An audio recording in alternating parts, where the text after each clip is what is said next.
After being married for 7 years, my wife's infidelity shattered our once wonderful marriage. I'm a 40-year-old man, while my wife is a 41-year-old woman. Throughout our relationship, she had been an incredible source of tranquility, always knowing how to keep me content and happy. However, my struggle with anger management posed significant challenges in the early stages of our marriage.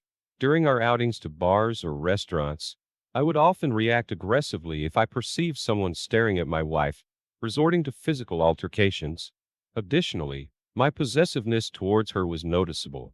However, a couple named Zach and Frankie arrived in our neighborhood a few years ago, bringing with them a refreshing sense of friendliness and warmth. As our friendship with Zach and Frankie blossomed, my wife, Taylor, started including them in our social gatherings, be it dinners or parties. In return, they reciprocated the gesture by inviting us to their anniversaries and other significant events. When my birthday came around, Taylor decided to invite a special group of friends, including our new neighbors, Zach and Frankie, to celebrate with me. Their thoughtful gift of a laptop meant a great deal to me, as they were aware that my previous one had recently stopped working. I felt genuinely grateful for their kind gesture. As the evening progressed, most of our guests had departed early, leaving only Zach and Frankie behind. Given their proximity as neighbors, they had the convenience of returning home at midnight. We continued to enjoy ourselves, sipping wine, watching TV, while Frankie and my wife, Taylor, engaged in conversation in the kitchen. It was during this casual setting that Zach complimented my wife's beauty, noticing her elegance as she wore her nightie. After the departure of our other guests, Zach remained unaware of my possessiveness towards my wife. When I confronted him about his earlier comment, he naively reiterated that my wife was exceptionally attractive and expressed a wish to have met her during his single days. His response ignited a powerful surge of anger within me, escalating rapidly into fury. Without hesitation, I lashed out and struck him in the face, swiftly ejecting him from my house. As blood trickled down Zach's face, the severity of the situation became apparent to Taylor and Frankie, leaving them deeply terrified. Despite my previous friendly demeanor towards Zach, when someone crossed a certain boundary, I found it impossible to restrain myself. Following that incident, Zach and Frankie ceased visiting our home and were explicitly prohibited from doing so in the future. Several months following that incident, Zach and Frankie made the decision to relocate from the area. I experienced a sense of relief as their departure meant I would no longer have to endure their presence, which had proven challenging for me. Recognizing the impact my anger had on my wife, Taylor, who possessed an exceptional level of calmness and sensitivity, she took the proactive step of accompanying me to therapy. This was an effort to address and manage my anger issues with the ultimate goal of fostering a healthier dynamic within our relationship. I deeply appreciated my wife's unwavering support and her commitment to prioritizing my mental well-being over simply giving up on our relationship. In ordinary circumstances, I behaved like any normal individual without displaying anger. However, my protected instincts flared up whenever someone attempted to harass or mistreat my wife. Taylor comprehended that she had the freedom to dress as she pleased, as I had never imposed restrictions on her choice of clothing, and she recognized that my anger stemmed from a place of love, an intense desire to safeguard her from harm. This understanding and empathy between us helped strengthen our bond. My wife was ecstatic to witness the positive impact of my therapy sessions, observing that I was making significant progress and had successfully curbed my outburst of anger in public. A few months down the line, we received delightful news. Taylor's sister, Katie, was engaged, and her wedding was scheduled to take place in a mere 2 months. The news filled us with immense joy, igniting our excitement as we eagerly embarked on wedding preparations, engaging in daily shopping outings to ensure everything was perfect for the upcoming celebration. Taylor had selected a lovely pink dress for herself and expressed her desire to don a matching pink coat. However, personally, I preferred not to appear overly whimsical or wear such colors, as they didn't resonate with my personal style for male attire. Instead, I opted for a white suit that felt more aligned with my preferences. As the wedding plans unfolded, Taylor's parents kindly requested our presence in their city 2 weeks prior to the big day, inviting us to participate in the preparations alongside them. Filled with anticipation and a desire to savor every moment of the upcoming wedding, we eagerly packed our belongings and embarked on a journey to Taylor's mother's house. Arriving 2 weeks prior to the joyous occasion, the sheer delight of having the entire family gathered under one roof created an atmosphere brimming with happiness and excitement. As we collectively prepared for the wedding, immersing ourselves in the various arrangements, we also found time to practice our dance moves and meticulously plan our heartfelt speeches, aiming to make the celebration truly memorable. As the wedding day approached, Taylor's relatives had gathered to celebrate the joyous occasion. Among them was Felix, an experienced event planner who had taken charge of organizing every aspect of the wedding. Due to his meticulous approach, Felix constantly sought Taylor's input, ensuring her preferences were considered in every decision made. While Felix's dedication to incorporating Taylor's opinions pleased her, it unintentionally left Katie, the bride, feeling upset.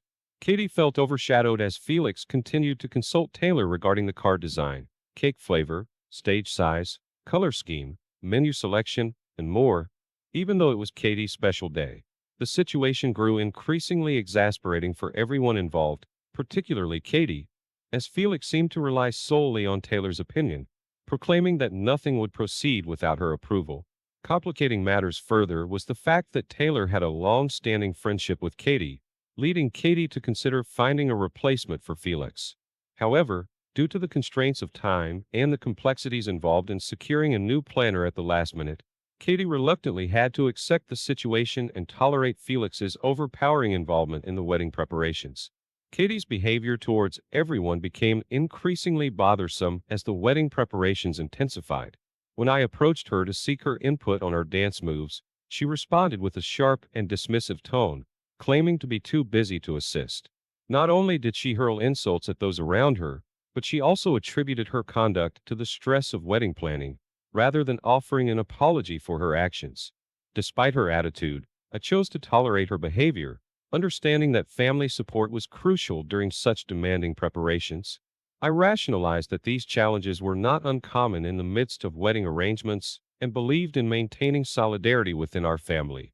Felix had arranged to take Taylor and Katie to select flowers for the wedding, and when Taylor invited me to join them, Katie abruptly expressed that she didn't require any additional assistance in making decisions for her special day.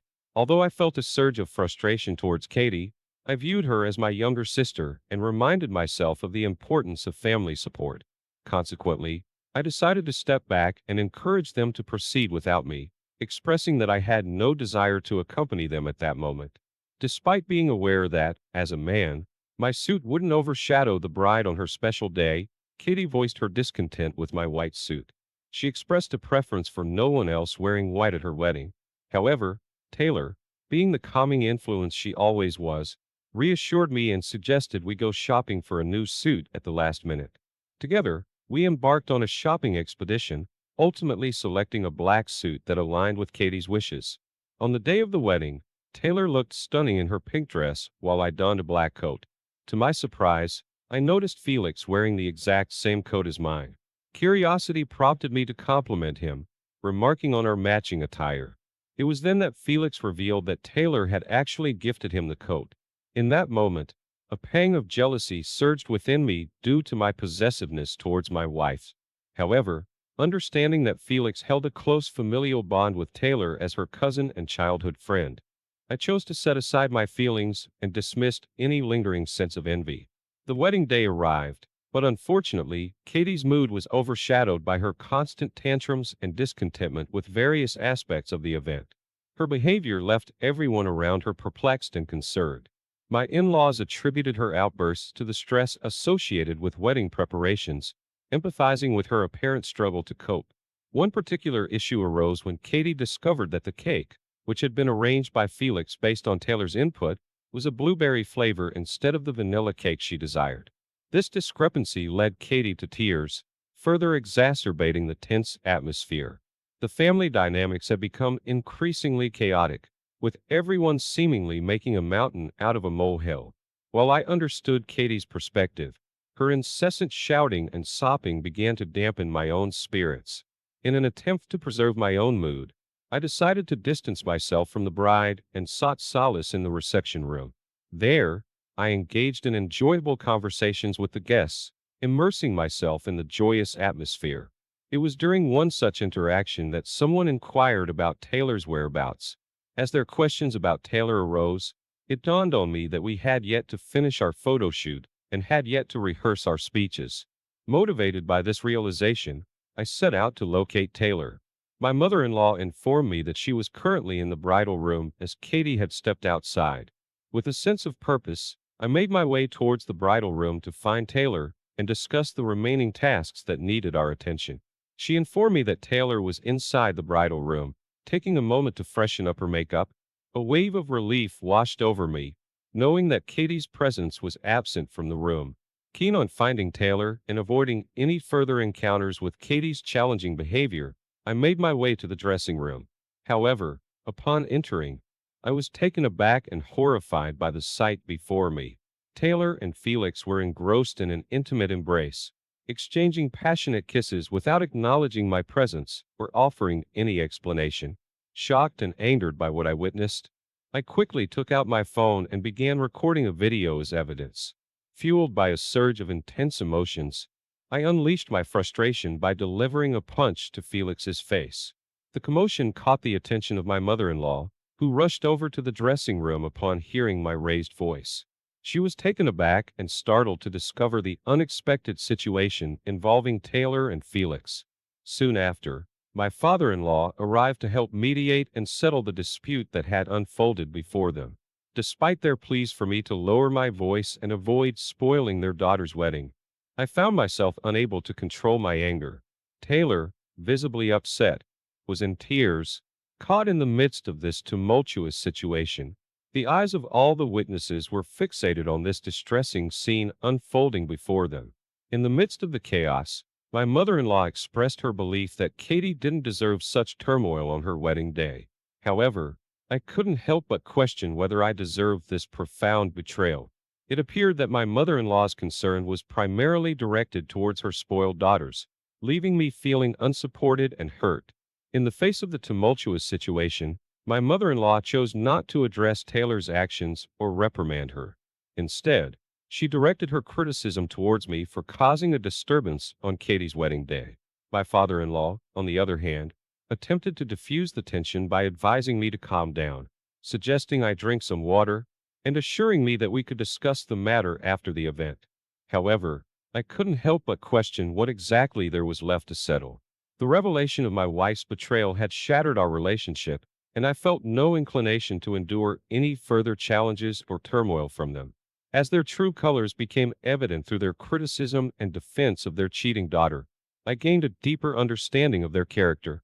Fueled by a mix of anger and frustration, I made my way to the podium and requested a microphone for my speech. With determination, I began to expose the betrayal I had witnessed in the dressing room, presenting the gathered audience with the evidence I had captured. The revelation brought Katie to tears, but rather than sympathize, I sternly instructed her to remain silent. In my speech, I went on to describe how their entire family embodied entitlement and a spoiled nature, shedding light on the underlying dynamics that had contributed to the current situation. I caused quite a stir with my words, leaving people utterly shocked. The revelation of having a romantic involvement with one's cousin, betraying a spouse, and sabotaging one's sister's wedding was truly abhorrent. Being deeply religious, my in-laws found it incredibly challenging to bear the weight of this humiliation. The room was filled with tears as some guests began to depart, unable to handle the situation any longer. At that moment, Katie couldn't contain her emotions any longer and acted out. She approached Taylor and delivered a resounding slap. Felix had already left the event before this happened. Once I exposed my wife's actions, I decided to leave their ill-fated wedding reception. Feeling the need to distance myself from the situation, I made my way back to my city. An update on the situation: I have initiated divorce proceedings and presented my wife with the necessary papers. Despite this, she continues to plead with me to reconcile as her parents hold her responsible for tarnishing their esteemed reputation. Following the wedding day, Taylor and Katie's relationship came to an abrupt end due to Katie's perception that Taylor had ruined her momentous occasion. Felix seemed to have disappeared without a trace, as no one had heard from him since that day. My wife, in an attempt to justify her actions, argues that Katie's behavior on the wedding day caused her immense stress and led to her grievous error. However, such stress does not excuse acts of adultery. I have no desire to welcome this dysfunctional family back into my life as I simply cannot tolerate their presence any longer. Thank you for listening.